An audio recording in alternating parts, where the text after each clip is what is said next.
Good morning, everyone. On behalf of CSOF Monterrey, the Innovation Cluster of Digital Technologies of Nuevo León, I would like to warmly welcome all of you to today's workshop, Doing Business in the U.S. Market. One of the strategic priorities of our cluster is to help our member companies expand their presence beyond Mexico and successfully compete in international markets. The United States remains the largest and most dynamic technology market in the world, representing tremendous opportunities for software companies, digital solution providers, cybersecurity firms, AI innovators, IT service companies, and technology startups. However, entering the US market requires much more than having a great product or service. Success depends on understanding the business culture, identifying the right buyers, building trust relationship, creating a compelling value proposition, and developing an effective go-to-market strategy. Today, we are fortunate to have María Sullivan and Royi Barnea with us, who will share practical insights and proven strategies to help you better understand how to navigate the US market, establish meaningful business relationship, and position themselves for long-term success. Thank you for joining us, and I hope you find this workshop valuable and impactful for your international growth journey. Welcome, Maria and Roy, and thank you for having you here. I am led to let this microphone to our VP of Market Strategy Markets and Nearshoring in the cluster, Saul Marenco. The microphone is yours. Thank you, everyone, for being here. Thank you, Angeles. And now I'm going to be brief because we want Maria and Roy to start sharing their knowledge and their experience and recommendations. But I just wanted to thank you for being here and sharing with us all the experience you have. For us in the cluster, our objective is bringing to our company members knowledge, opportunities, know-how to help them expand their businesses and develop solutions for their customers. And as Angeles mentioned, the US market for us has been very important because both companies share a lot of businesses together. We trade a lot between both nations. And the IT industry, the knowledge industry in which we participate, is one of the industry with the most opportunities of growth. So learning how to really access the market is a key objective for us.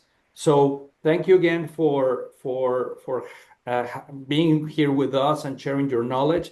And for our companies here, this is a great opportunity for you to learn new things. For sure, you're doing good stuff and working great with your customers in the US. But for sure, Maria and Royi will share some additional tips that will help us grow our business with the US. And of course, bringing also knowledge from them and from the companies that might also enrich our ecosystem here is something that maybe you guys can also give us some tips to do that. So again, thank you all for being here and hope this workshop will help us grow our presence from our companies in the US. Thank you very much. Perfect. Great. So let's get things started. It's such a pleasure to meet you. And thank you. It's so nice to work with Csoft. Again, we've worked together, I know, for many years now, and it's a pleasure to be giving this webinar on some tips on how to sell to the US market. So what I'm going to do, so puedo hablar español, pero me gusta, prefiero hablar en inglés. Pero si tienes preguntas, puedes escribir en el chat And I would like to make this as interactive as possible, right? So I am going to share. Can you guys see my screen? Not yet? Not yet. Let's see. Share. Here we go. Okay. Okay. Entire screen. Okay. So we're going to put this in slideshow from the beginning. Okay. Welcome.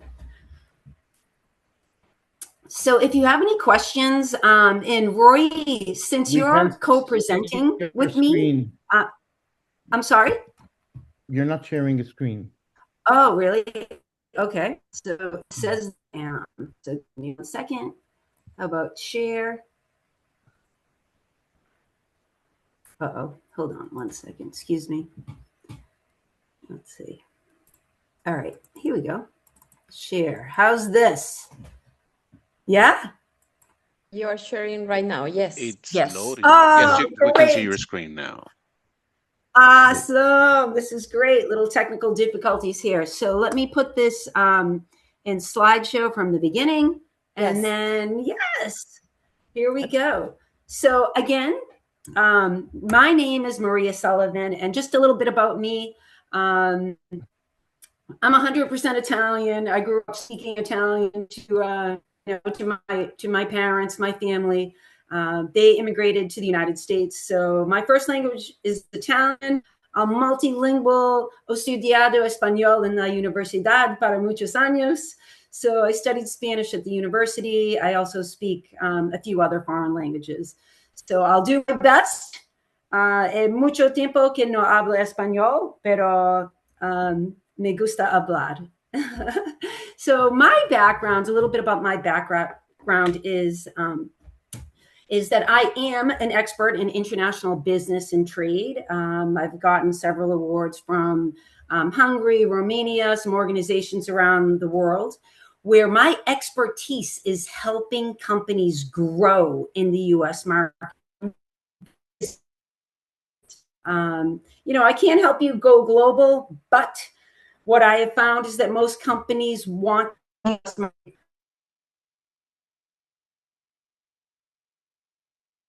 especially for Mexico and Mexican, where you are.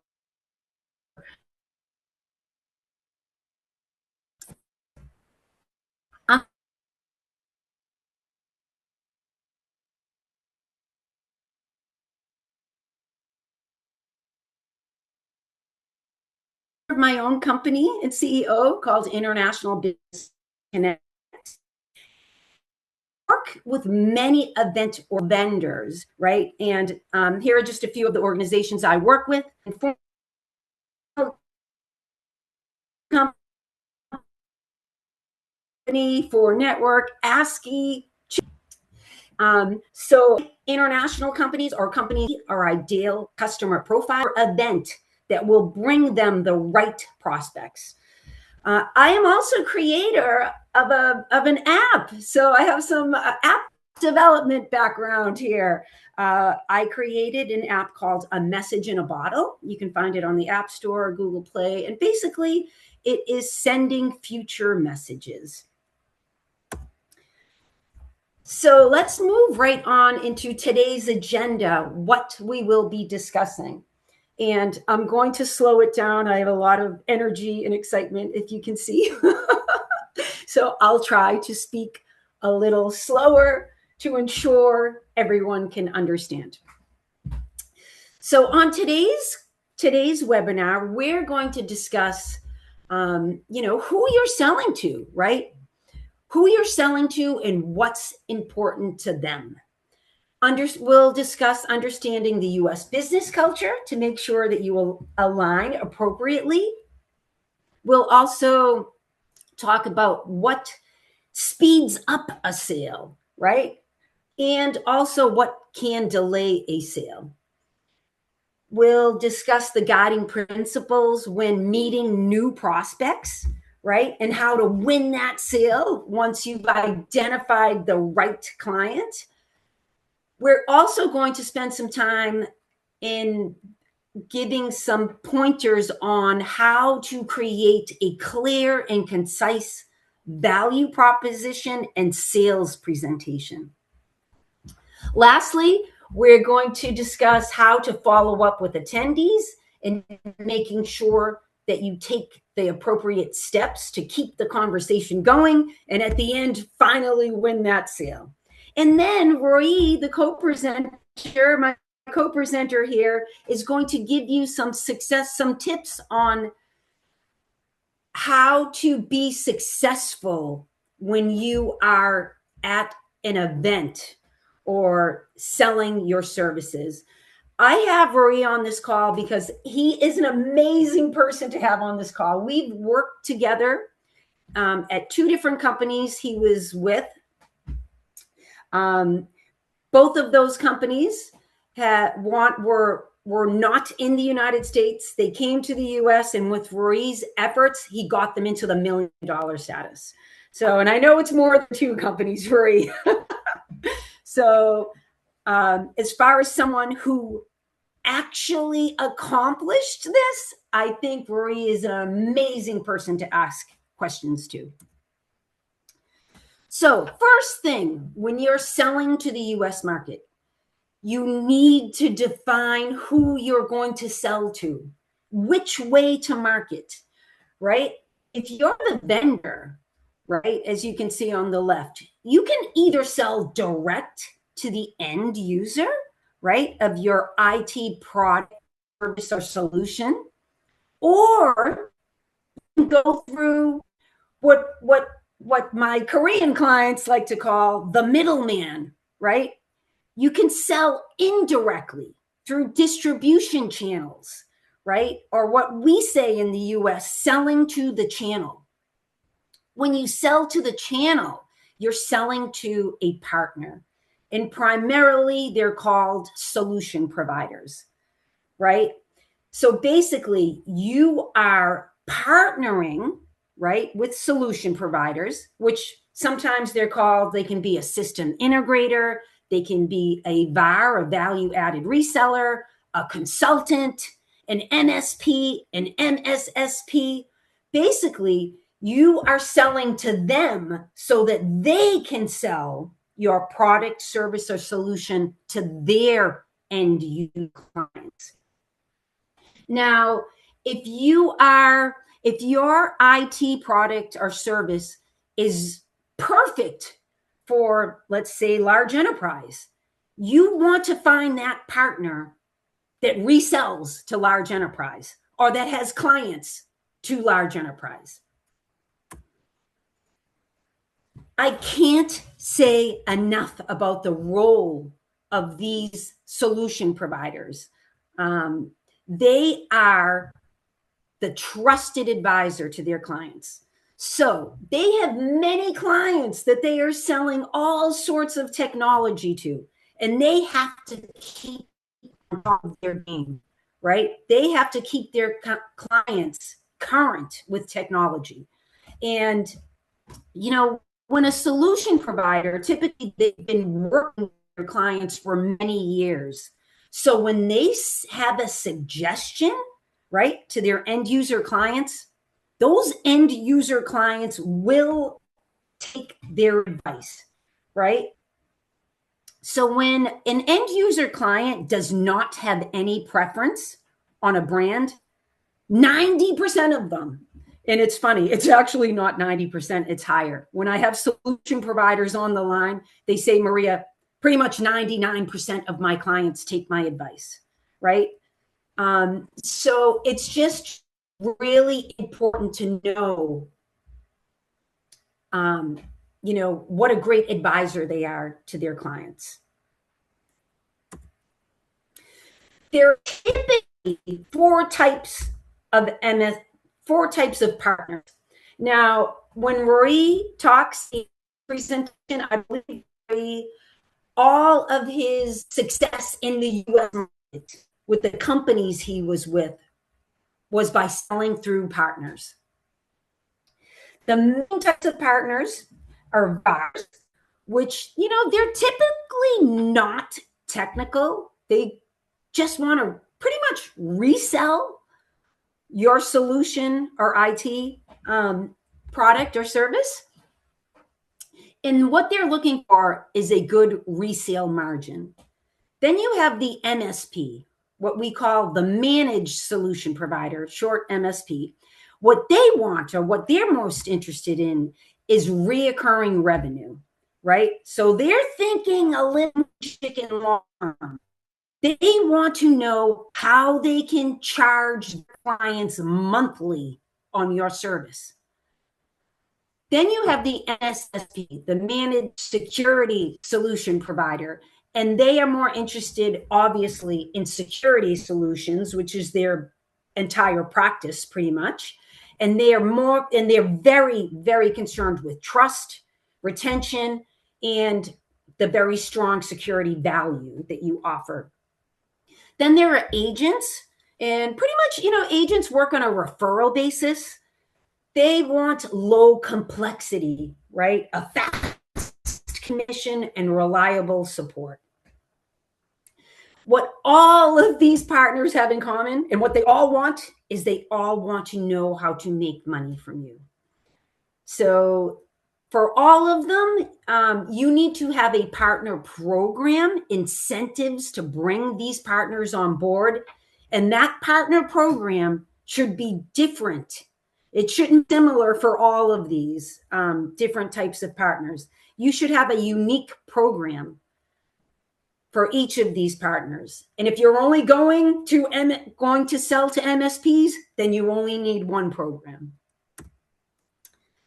So what do your clients want to know, right?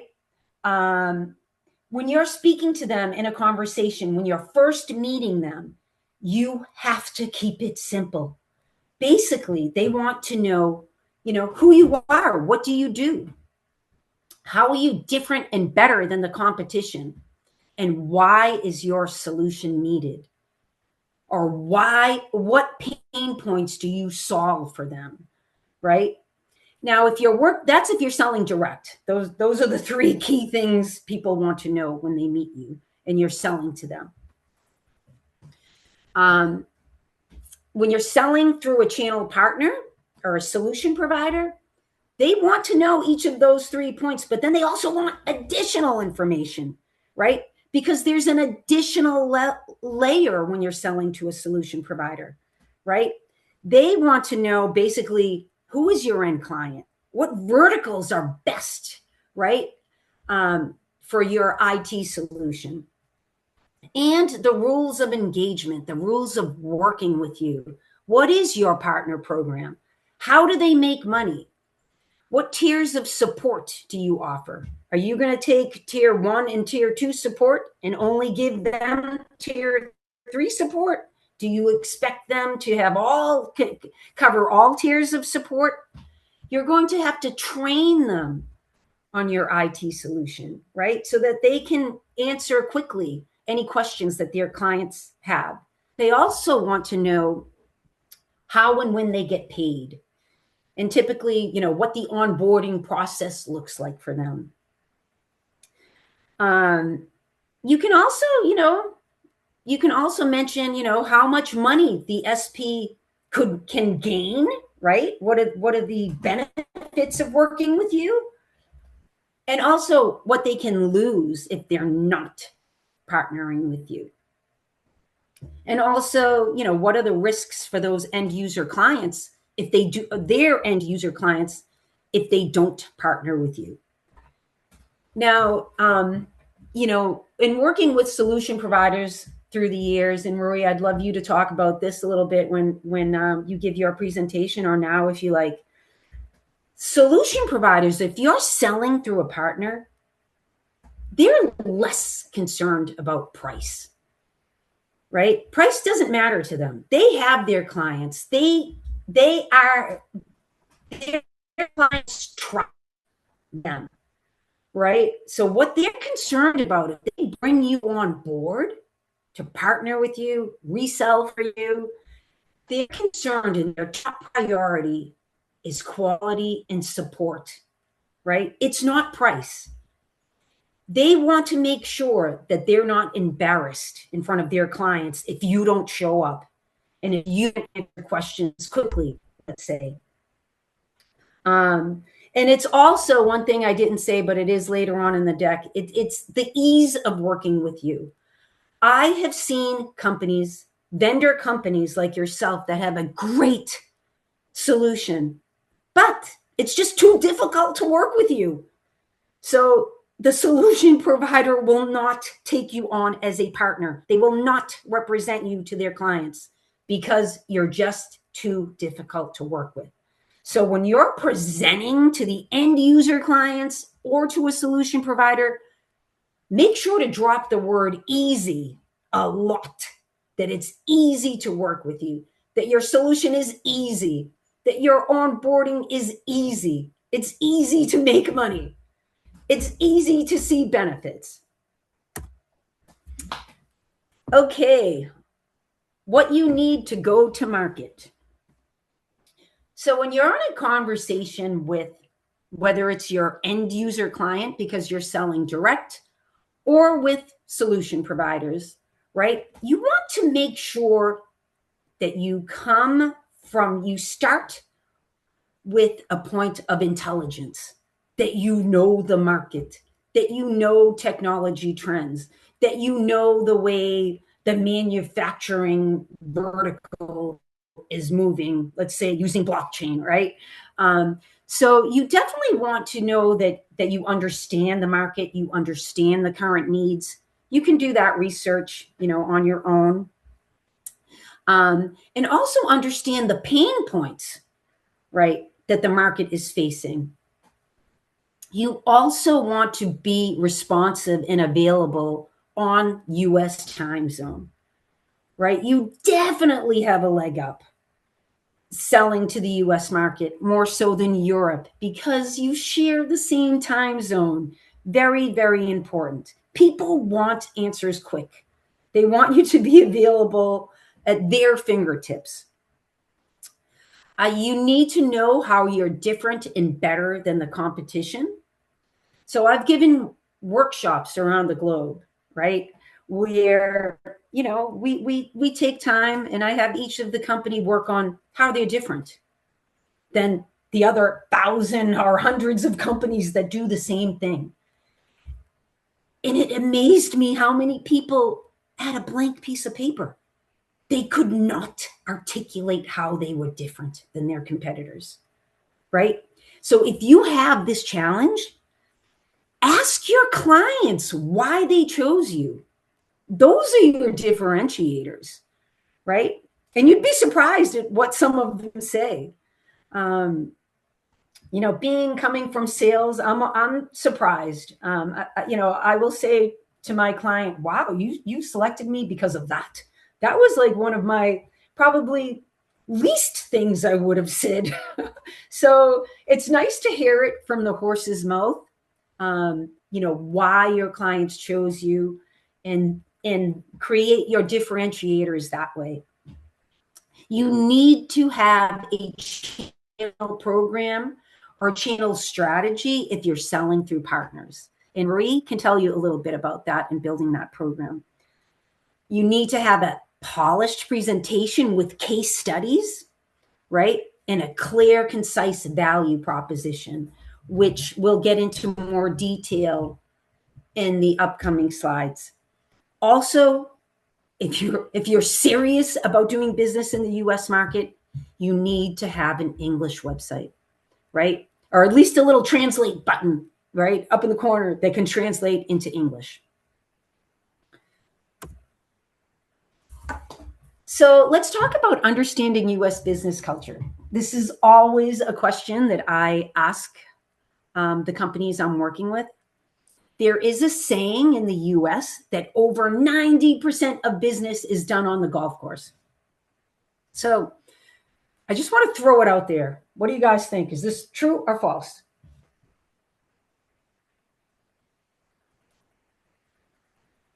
Okay. Well, it is true. And the reason, and when we say golf course, it's golf course as an example, right? It can be any type of social function. That's where you're going to win deals. And the reason golf is so great at this, I don't know how many of you play golf. I play golf, I'm not very good. I love to play. When you play 9 holes of golf, it takes you, 2.5 hours. And you're playing with 3 other people. You're on a foursome, right? If you're doing the full course, you're there for 4 or 5 hours. If the golf course is backed up with people in front of you, you're there 6 hours, which means you're spending the entire day with the people that you're golfing with. And within that entire day, you really get to know someone. And it is the first, the first attraction of doing business with someone is them liking you and trusting you. People want to do business with people they like and trust.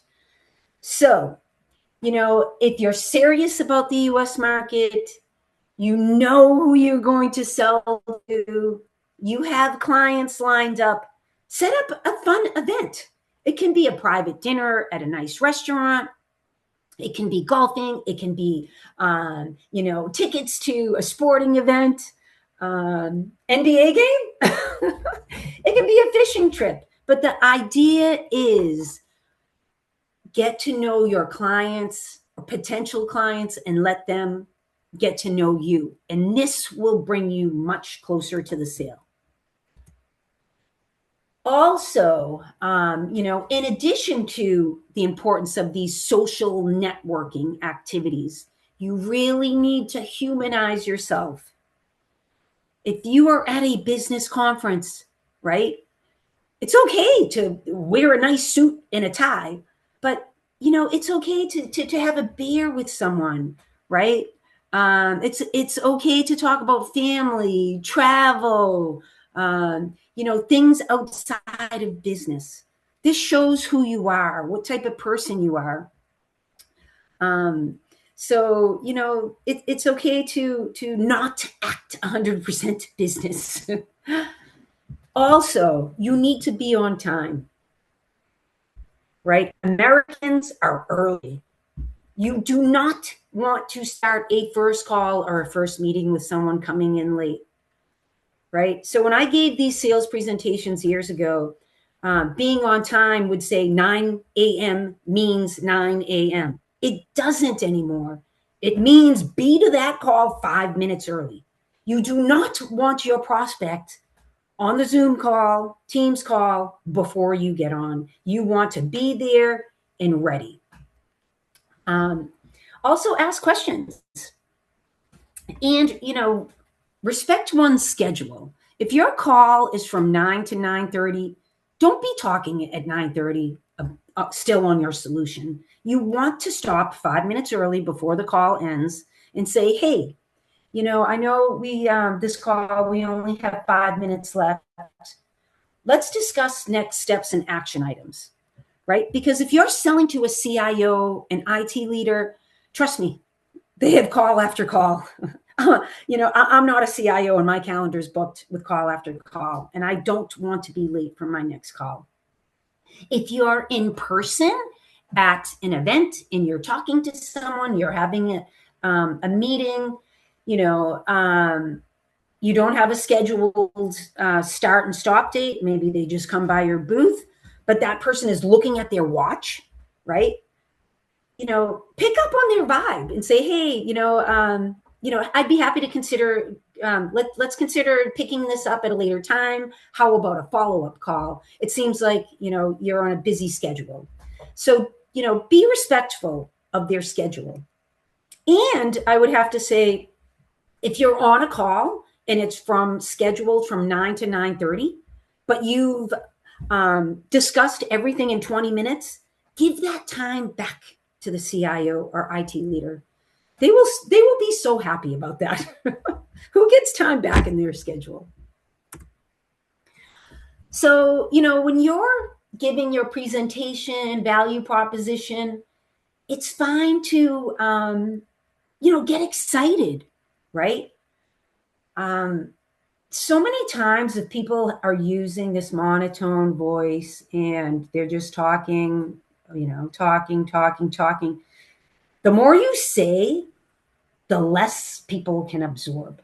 And it dilutes your important points, right? So stick to your important points and be clear and concise. We all know, right, that humans' attention span is decreasing. We are becoming like the little guppy fish, right? We all know from TikTok, after a few seconds, we're swiping up. The same holds true in conversations, right? So stick to your important points, be clear and concise. And the reason I put the picture up there with the parent reading to the little baby there is because when I read to my kids, I used different voices for the big bad wolf or for Goldilocks. It kept my children entertained.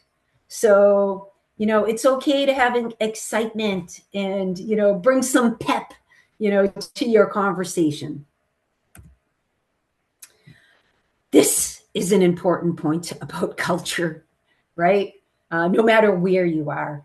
One of my Argentinian companies said, Maria, when I present, I use humor. I'd like to use humor in my presentation. It's a great way to break the ice. What do you think about this? Can I use jokes? Do not use jokes. If you know something is funny, 100% use it. But humor across different cultures is different.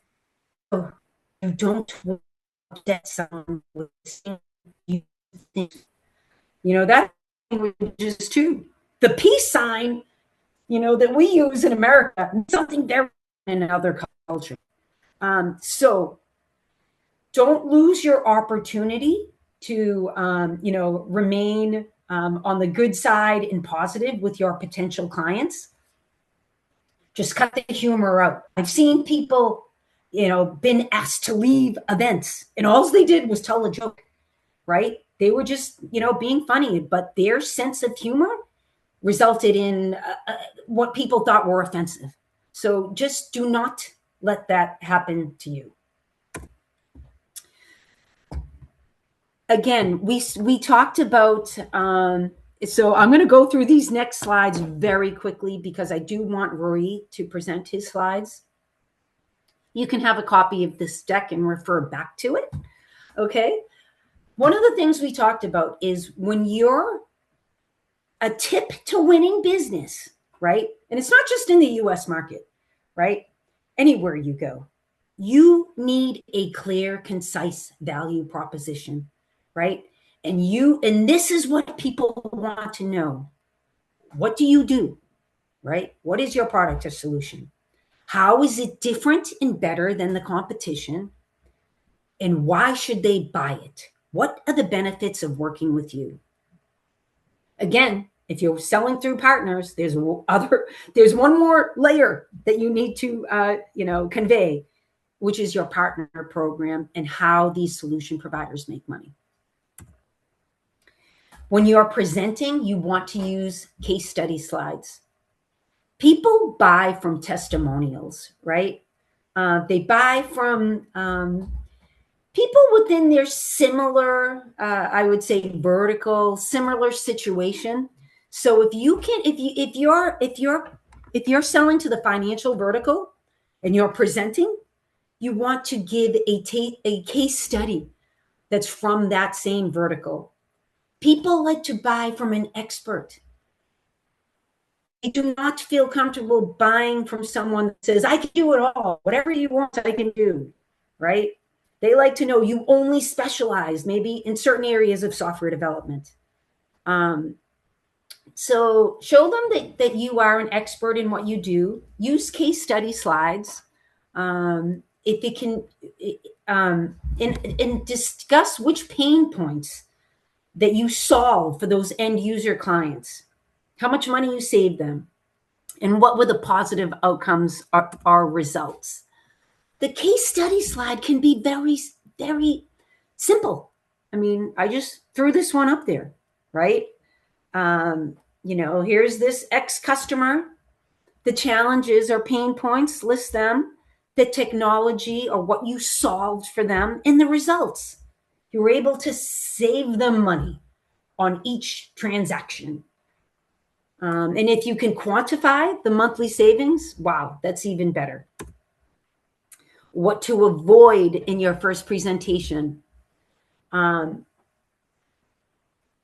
I've seen people, I've seen this in action go bad, right? So I've said many times what someone wants to know in a presentation, right? I probably said it 5-6 times.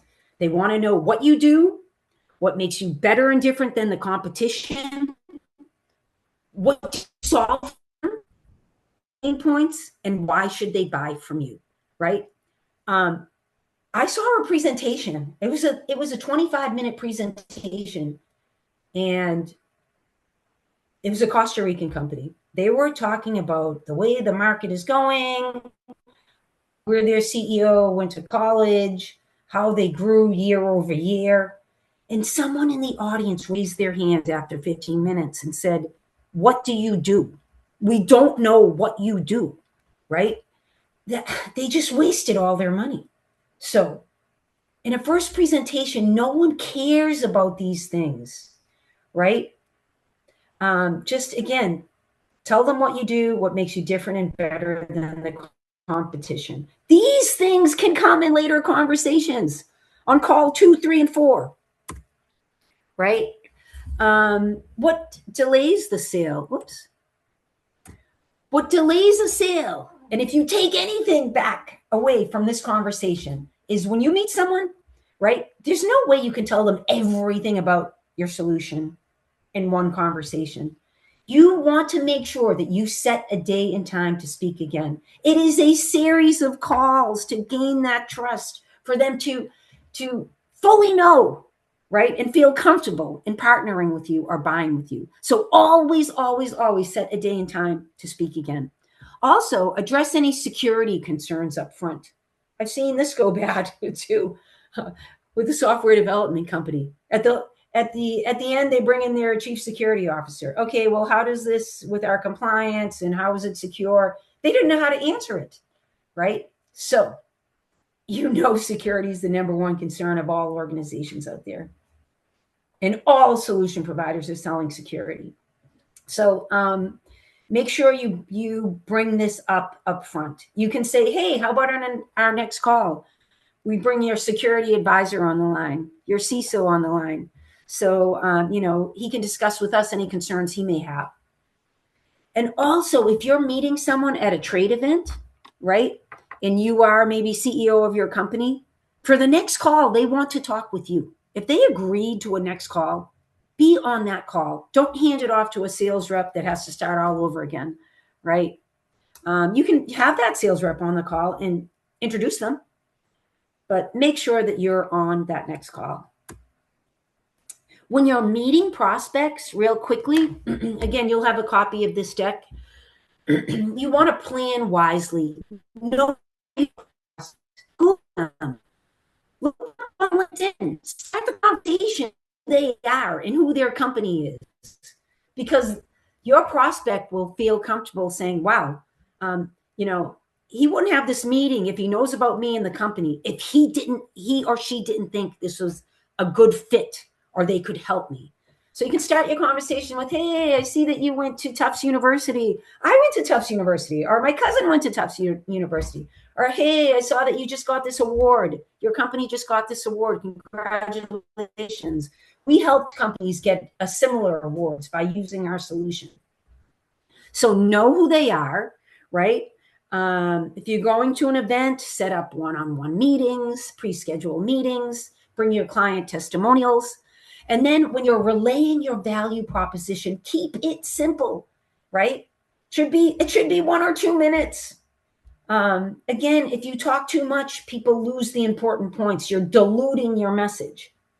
If you're at an event, build a relationship with them. Make sure you look at all of the networking functions in the agenda and go, right? And be social. Always remember to set a day and time to speak again for a next meeting. Now, there's a saying in sales that if you have a great product or solution, right, and people are not buying it, it's because they don't understand the value. And I could give you so many examples of this with let's say an expensive car, a Porsche. Yeah, the Porsche dealer wants you to buy a car, right? You have the money, but you just think it's too expensive. You've been driving a Chevy Blazer, right? Why do I need this upgrade? Well, when they tell you about the the engineering, right, of the motor, when they tell you that it gives you massages, when it tells you about the big screen, when it gives you 24/7 rotations, all of those value points, you get closer to the sale, right? This happened to me with the Mercedes. I ended up buying one. I was a truck girl. I always said, no, I don't need one. It's too much money. But when I understood and actually gave the salesperson time to explain to me, I ended up buying one. So when you're selling your IT product or solution, you need to uncover objections. And it's easy when people tell you the objection. When they say, hey, I just think you're too expensive. Or, hey, I need English speaking. You're from Mexico. I don't know if there'll be a communication gap. You'll have a response when they tell you, right? You can say, hey, how about on our next call, you meet our team and you can see how great their English skills are. Every Friday, we have English lunch sessions where it's only in English. So you can know how to turn around an objection if they tell you what the objection is. The problem is people don't tell you their objections at times. So it's up to you to uncover them. It's up to you to say, hey, how about on our next call, you can meet some of our experts that only can react, right? And, you want to make sure that you add value to the call. You're uncovering every objection that they have, and this will bring you closer to the sale. Lastly, you want to set a day and time to speak again. Oh, I'm sorry. Back to solution providers or resellers. Their main objection is quality and support. You have to show them that you are a foolproof organization, that you're going to provide them support 24/7, and that you're easy to work with. These are their main objections. So make sure that they understand that you provide all of these. As far as, setting a day and time, this is probably one of the most important steps. So when you're setting a day and time to speak again, you want to add value on each call. You want to be uncovering objections on each call. And you want to make sure when you start that call, right, that you have the goal and that before that call ends, that you set another day and time to speak again. Here's just a quick, follow-up from maybe meeting someone at an event.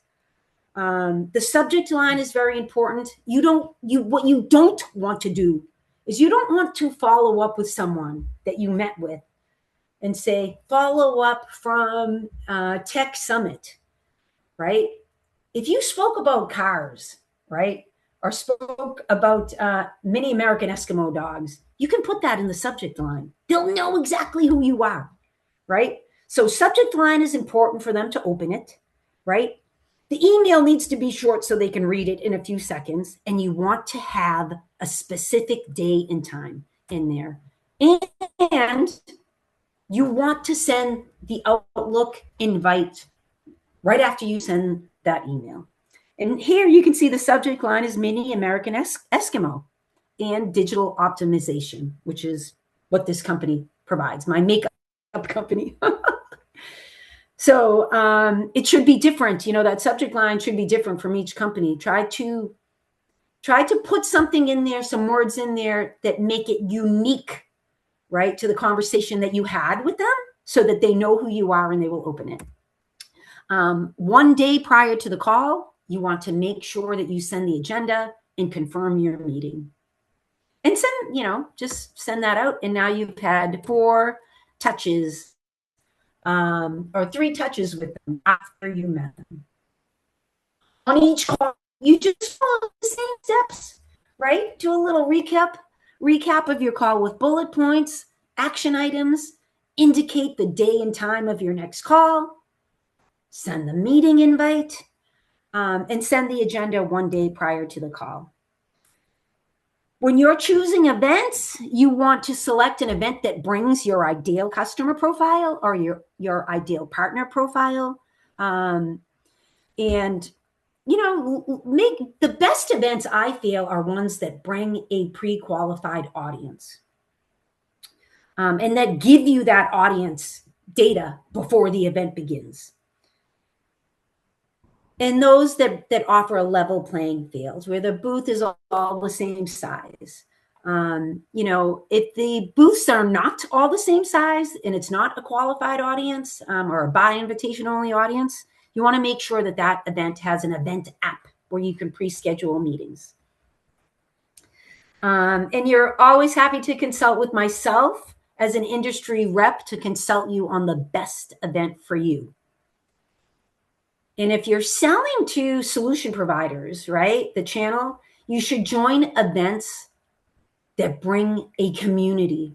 Now, the important thing to know here is that people do not like to see you once and never see you again. You need to invest a few events in the same event, right, or an event that brings that same community, right, so that they know that you've made a commitment to the market and that you're here to stay. Here, just briefly, I help international companies. I consult them. I understand on the best event for them once I know their ICP. Here are some great events coming up. So feel free to reach out to me. Of course, I would need to know who you're trying to sell to so that I can select the best event for you and help you. We help you. My company helps, and it doesn't cost you anything. People love my business model. I'm free. I work with event organizers where it's my role to work with them. If anything, I can get you a discount at these events. Make sure that you have a good booth location, great speaking time and slot. So here are just some great upcoming events if you're looking to sell direct. And if you're looking to sell to the channel, right? To solution providers, we also have some great events. And again, my company will work with you before the event, and we're there on site to work with you. We understand your goals for the event, whether it's setting up a certain amount of demos and then making sure that they're accomplished, right? Introducing people, bringing people by your booth. We provide you on-site support to ensure that your goals are met. And what that does is you're happy because you've won business. The event organizer's happy because hopefully you'll come back to the event. And then I'm happy because you secure a little piece of my revenue for next year, knowing that you're coming back to the event with these event organizers. So thank you so much. I'm sorry, Royi, I didn't leave you much time here. If you want to just go and maybe talk about successful event execution and tell a little bit. Do you want me to stop sharing and do you want to speak or do you want to go right into the slides?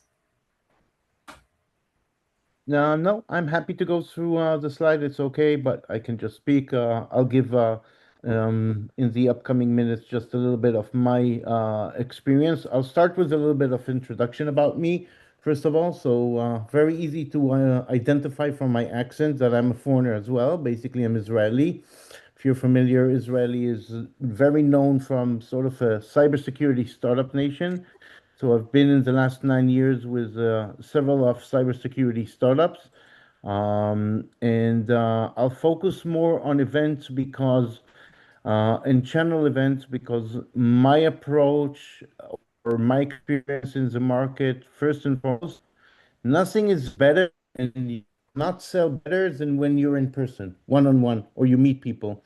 We live in an area that we're in Teams and Zoom meetings all the time. We all have that on our day to day, but we're really the best and most impressive when we are in person meeting. And that's how you can create that networking and relationship that Maria shared. So this is one.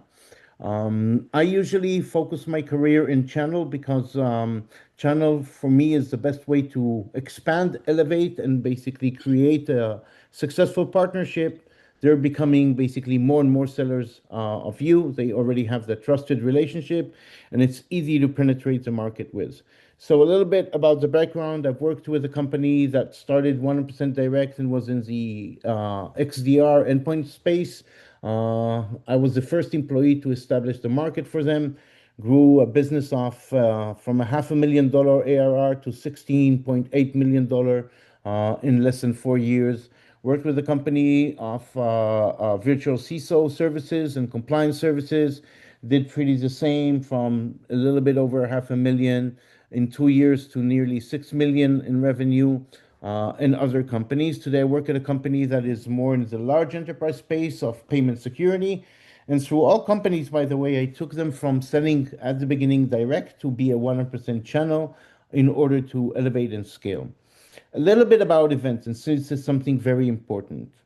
The event needs to be prepared before, during, and after. If you don't invest in that, there's no point going at all. Sometimes companies do not have a lot of budgets. Therefore, when you go to one or two events, it means a lot of their budget spent to it. So if you're the team that's going to the event or planning the event, really maximize those efforts. There's a couple of things that can be valuable for you.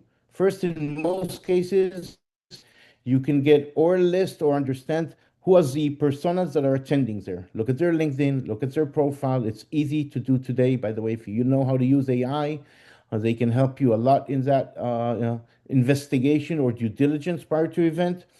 And target who are the ones that you really want to meet. If there's 300, 400 people, mark 40 companies, 10% that are your ICP. Second, very important, when you're in a booth, the main purpose for you at the end of the day is to book a one-on-one meeting, okay? You can be very impressive, but you need to understand the attendees are seeing 60, 100, 300 vendors. They will not remember you by heart.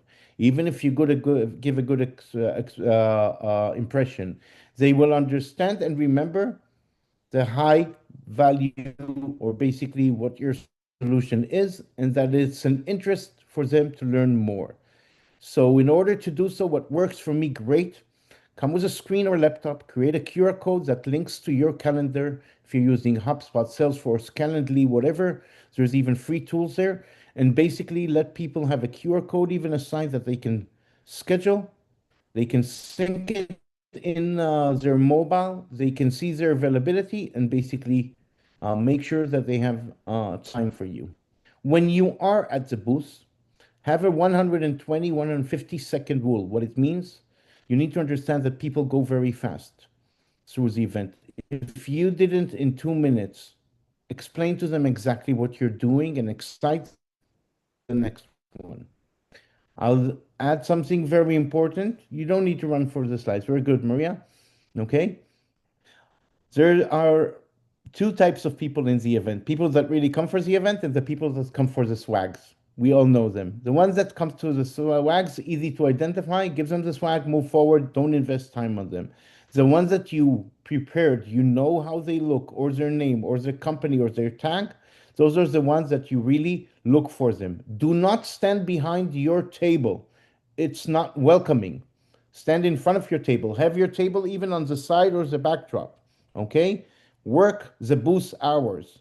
Do not spend your time, and I've seen that in many international companies, that you come two or three people and basically sometimes confident or feeling more relaxed, you're talking to each other.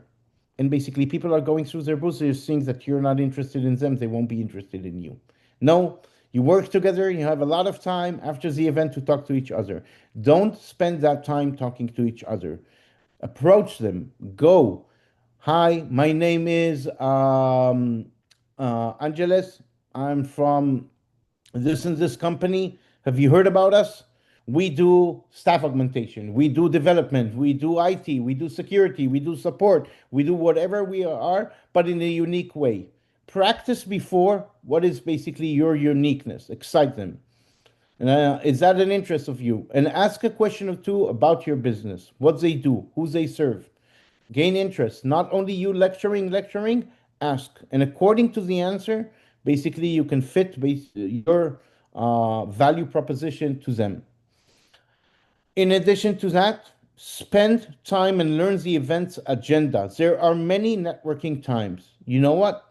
Offered an open tab will cost you $200, $300, but you can meet 10, 15 people in private and have a conversation more relaxed, not on booth hours, over a nice drink. Everyone after their drink are more open, more friendly, more nice, and more funny. But enjoy that conversation. They will remember you. It is worth more than any investment that you have. They are basically after the events hours, between events hours. When you go to the breakfast and lunch, don't sit together. Everyone take a different table and don't be shy. I was afraid because I have an accent. My English wasn't good. After 10 years, it became better. Practice makes perfect, but still, it's not American. It's not native. I miss some words. It is okay. They are looking for someone different. The American companies, they know that already. They didn't come to the event to know the American companies. They know them already. They're looking for you. They're looking for something that will differentiate them. They're looking for something that will reduce their operational costs, will be innovative in technology, will be different, will be more compelling, will be centralized. There's many ways that they're looking. There's many options. Do not be afraid because they are looking to see that you're confident in order for them to put their trust and their business in you and their clients. And lastly, when you go to a partner, prepare two value propositions. What is the value and benefits that you are offering their clients that they're serving? And what are the value and benefits that you're offering to them as the partner? High margins, you give them all the support, training, you give them basically consolidation. Instead of selling 3 different solutions they have today, you will basically give them one consolidated that will save time, money, automation, single pane of glass report, you name it. Find your value proposition. Have a meeting internally and do some simulations. We're happy to address any other questions. I'm 3 minutes over the time, so my apologies for that.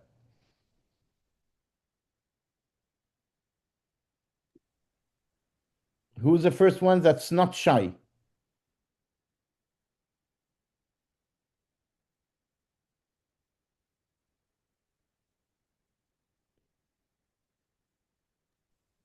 Okay.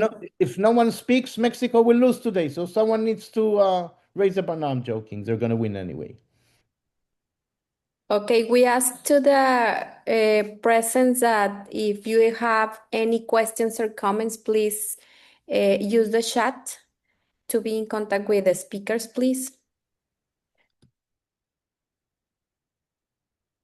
And also we have this feedback survey in order to put it all your comments around this webinar.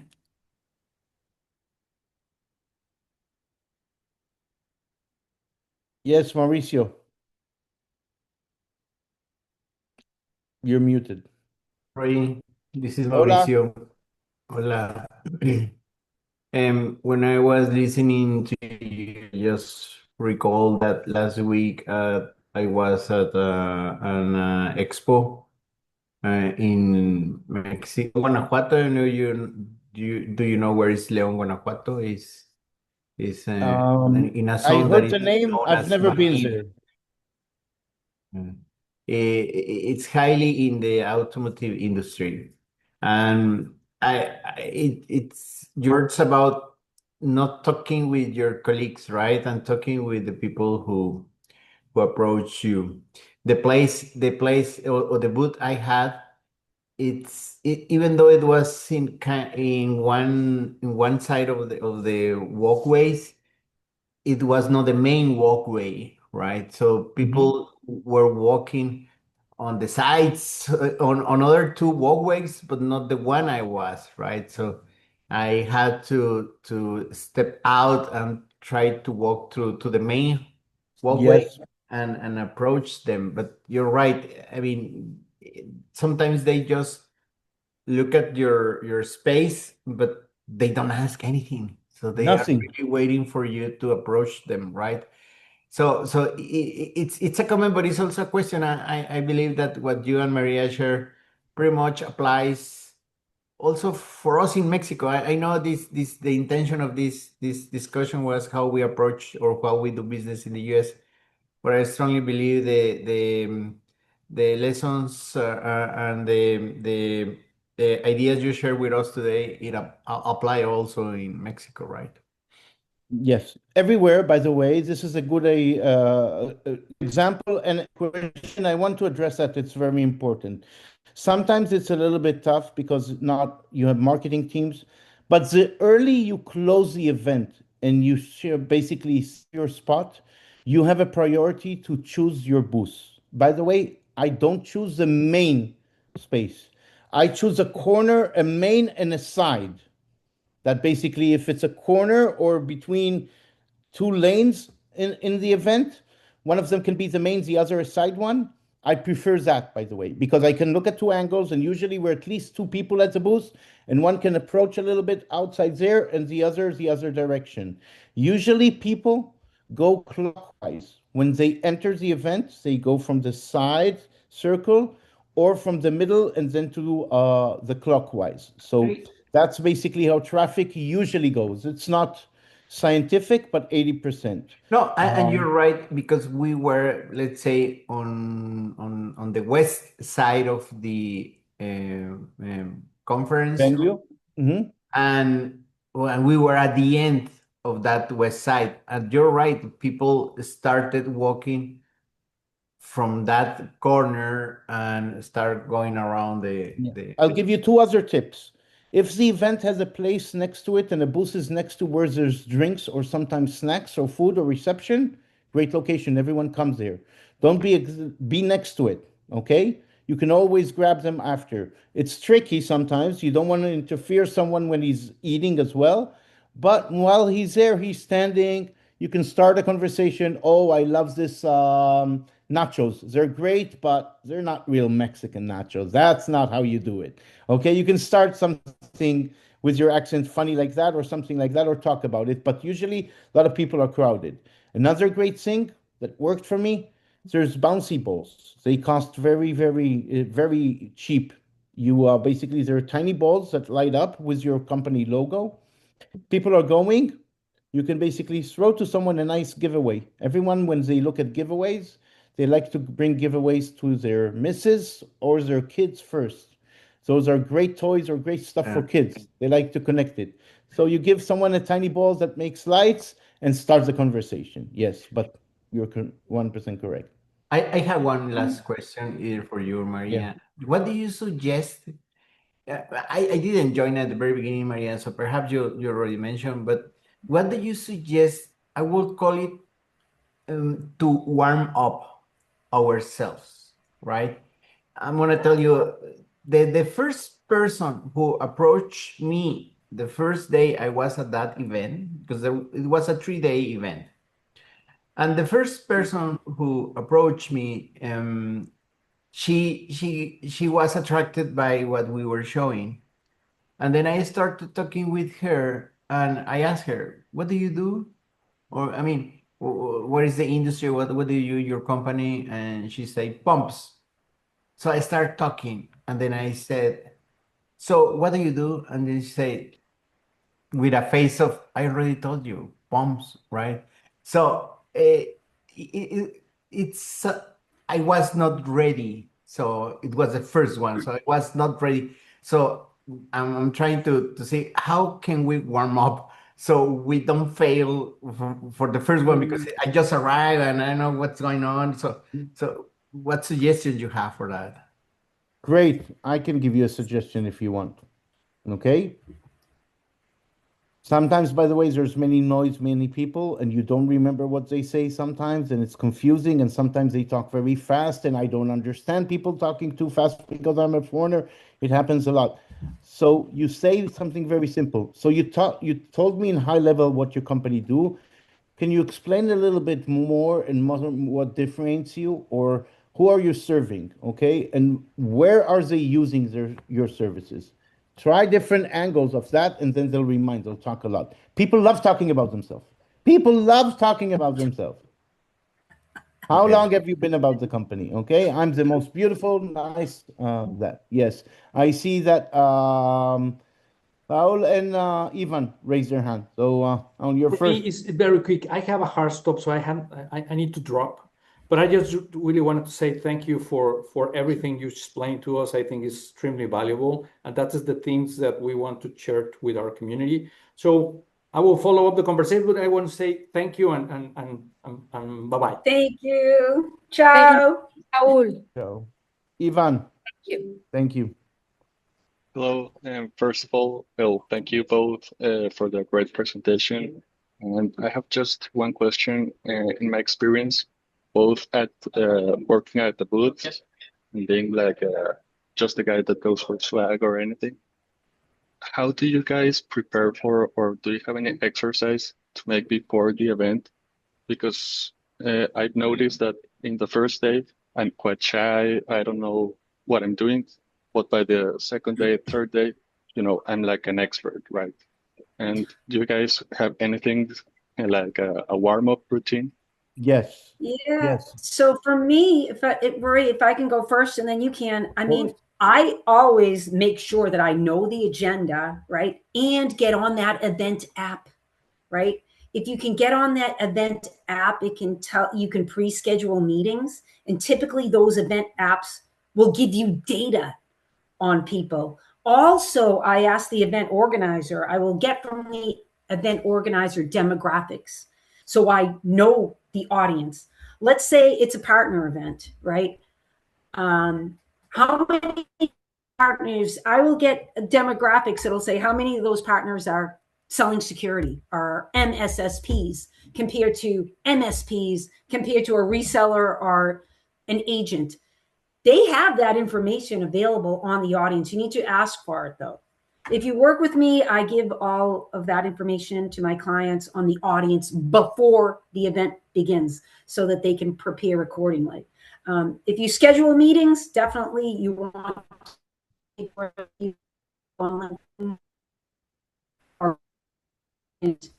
yeah, you know.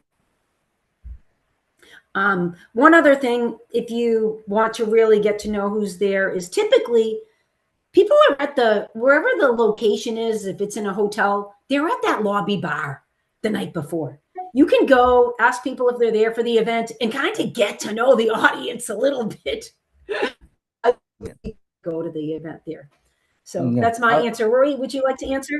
Yeah, I'll emphasize that. That's a great point. I wanted to get to that. So first of all, practice with your own team members. You'll have confidence with your own team members in your company before. Make sure that each of the team members that are coming.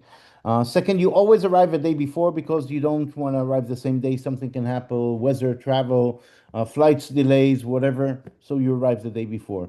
That's where basically I don't mind burning myself, or I practice to get more confident, okay, in my pitch. I go in the evenings or in the bar, in the morning in the breakfast, because I know that the afternoon, the next day, the first day of the event is the most important when my booth hours are. So I practice a little bit more. If you have coffee, everyone goes aside to a coffee or smoking zones. There's a couple of people there. Get a little bit more confident, okay, on that, on those people. Like make them your little trainees as well. And then you don't miss the first day. Why is that very important? Usually the first day is the highest traffic, okay? Sometimes second day, people are a little bit busy in the middle of the work. Third day and last day, sometimes people need to go a little bit early because of flights, different locations. But usually the first day opening keynotes, it's very important. Yes. And lastly, what can happen? Nothing can happen. They expect it. I do a lot of mistakes every day. I'm human. It's okay. It's okay. overcome. And if you have another team member, they can back you up. If you're two of you together in the booth and you see that, he needs to identify that you're not 100% confident and he needs to chip in. And if not, ask a question. It will give you a little bit more time to practice in your head to prepare.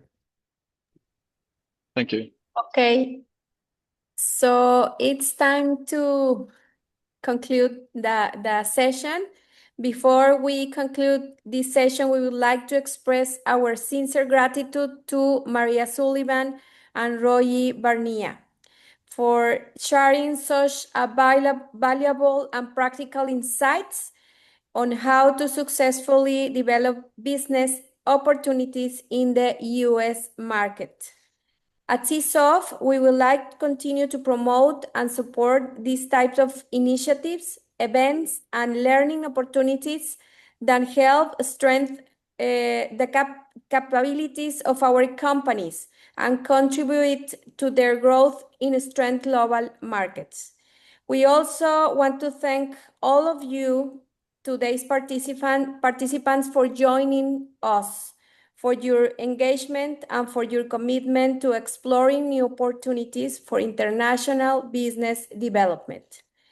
We look forward to staying connected, Maria and Roy, and sharing upcoming events that you just show us and initiatives that can benefit your innovation or our innovation ecosystem. Thank you again for your participation, and we wish you, all the participants, a fantastic start of a FIFA 2026 World Cup.